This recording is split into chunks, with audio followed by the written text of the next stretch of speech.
رفع الیدین کرتے ہیں تو حنفی پتہ آپ کو کیا کہتے ہیں؟ رفع الیدین کا حکم دکھائیں.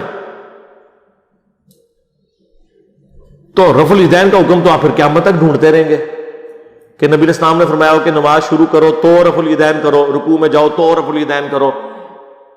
لیکن ہم کہتے ہیں حکم موجود ہے.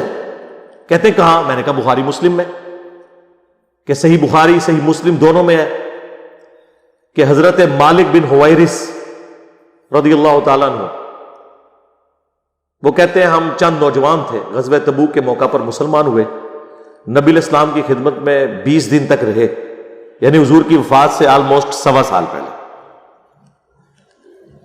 اور پھر جب حضور نے دیکھا کہ ہم گھر والوں کے لیے اداس ہو گئے تو نبی علیہ السلام نے خود ہی فرمایا کہ اب واپس گھروں کو چلے جاؤ، جب نماز کا ٹائم ہو تو ایک بندہ اذان دے، اور جو تم میں قرآن زیادہ جانتا ہے، عمر میں بڑا ہے، وہ تمہاری امامت کروائے. اور سلو کما رأیتمونی اصلی، اور دیکھنا نماز اس طرح پڑھنا جس طرح مجھے نماز پڑھتے ہوئے دیکھتے. ٹھیک ہو گیا؟ یہ جنرل رول ہو گیا، نماز اس طرح پڑھنا جس طرح مجھے نماز پڑھتے ہوئے دیکھتے ہو. اور بخاری مسلم دونوں میں حدیث ہے کہ اللہ نے مجھے جوامع کلمات کے ساتھ بھیجا ہے، میں بات مختصر کرتا ہوں اور مفہوم گہرا ہوتا ہے. سرکار کیا گہرا مفہوم ہے اس حدیث میں جو بخاری مسلم دونوں میں ہے. انما الاعمال بالنیات،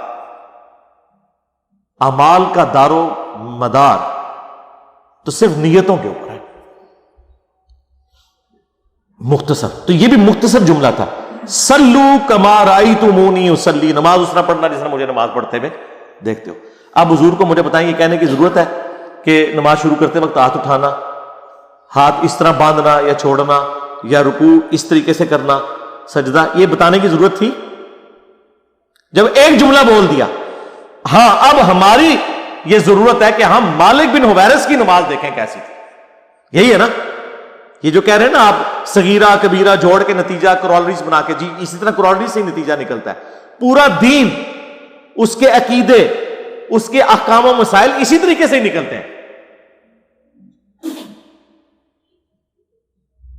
تو مالک بن حویرث کی حدیث بخاری مسلم دونوں میں ہے کہ جب وہ نماز شروع کرتے تو دونوں ہاتھوں کو اٹھاتے. بخاری میں تو اٹھانے کا ذکر ہے، مسلم میں ہے کہ کانوں تک اٹھاتے، یعنی انگلیاں کانوں کی سیدھ میں اور ہتھیلیاں کندھوں کی سیدھ میں، اور رکوع میں جاتے وقت بھی اور رکوع سے اٹھتے وقت بھی.